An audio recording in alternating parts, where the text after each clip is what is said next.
Hi friends, welcome to RS allrounder. இன்னைக்கு நம்மளோட YouTube சேனல்ல ரொம்ப சிம்பிளான ஒரு ரெசிபி தாங்க செய்ய போறோம். பச்சைப்புளி சட்னி. இது டேஸ்ட் வைஸ் ரொம்ப சூப்பரா இருக்குங்க. ரொம்பவே இன்ஸ்டன்டா செஞ்சு முடிச்சிடலாம். இது செய்யறதுக்கு மேக்ஸிமம் 2 மினிட்ஸ் தாங்க ஆகும். இதுக்கு நம்ம எதையுமே வதக்கி அரைக்கணும்னு அவசியம் இல்லைங்க. அப்படியே பச்சையா தான் செய்ய போறோம். ஆனா டேஸ்ட் ரொம்ப சூப்பரா இருக்கும். வீட்டுல காய்கறி இல்லாத டைம்ல நம்ம இந்த ரெசிபியை கண்டிப்பா ட்ரை பண்ணலாங்க. குழந்தைங்கள்ல இருந்து பெரியவங்க வரைக்குமே எல்லாருமே நல்லா விரும்பி சாப்பிடுவாங்க. இப்போ வாங்க இந்த ரெசிபி எப்படி செய்யலாம்னு சொல்லி வீடியோக்குள்ள போய் பார்க்கலாம். இந்த ரெசிபி செய்யறதுக்கு நான் இன்னைக்கு 2 மீடியம் சைஸ் வெங்காயத்தை கட் பண்ணி வச்சிருக்கிறேன். இந்த ரெசிபிக்கு பெரிய வெங்காயத்தை விட சின்ன வெங்காயம் இருந்தால் டேஸ்ட் ரொம்பவே சூப்பராக இருக்கும். நான் இன்னைக்கு பெரிய வெங்காயம் தான் எடுத்திருக்கேன். ஒரு கொத்து கருவேப்பிலை எடுத்திருக்கேன். 4-5 பல்லு பூண்டு எடுத்துக்கோங்க. ஒரு சின்ன லெமன் சைஸ் புளி எடுத்திருக்கேன். நீங்கள் சட்னி எந்த அளவுக்கு செய்கிறீங்களோ அதுக்கு தகுந்த மாதிரி புளியும் வெங்காயமும் எடுத்துக்கோங்க. 1 டீஸ்பூன் ஜீரகம் எடுத்திருக்கேன். 4 வரமிளகாய் எடுத்திருக்கேன். மிளகாய் உங்களோட காரத்துக்கு ஏற்ப எடுத்துக்கோங்க. நான் இன்னைக்கு வரமிளகாய் எடுத்திருக்கேன். வரமிளகாய்க்கு பதிலாக பச்சை மிளகாய் கூட ஆட் பண்ணிக்கலாம். அதுவுமே டேஸ்ட் ரொம்ப சூப்பராக இருக்கும். இப்போ இது எல்லாத்தையும் ஒரு மிக்ஸி ஜாருக்கு மாற்றிடலாம். பாருங்க, எல்லாத்தையுமே ஒரு மிக்ஸி ஜாருக்கு மாற்றிக்கிட்டேன். இப்போ இது கூடவே தேவையான அளவு உப்பு ஆட் பண்ணிக்கிறேன்.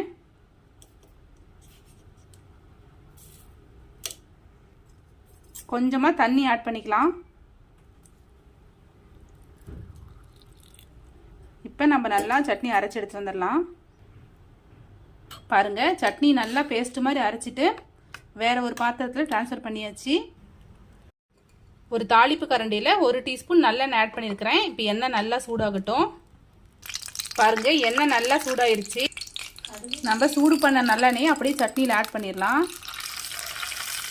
இந்த ரெசிபிக்கு நல்லெண்ணெய் ஆட் பண்ணிக்கோங்க. அப்போ தான் டேஸ்ட் ரொம்ப சூப்பராக இருக்கும். இப்போ நல்லா மிக்ஸ் பண்ணி விட்டுடலாம்.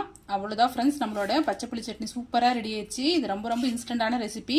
ஒரு 2 மினிட்ஸ்லேயே செஞ்சு முடிச்சிடலாங்க. டேஸ்ட் ரொம்ப சூப்பராக இருக்கும்.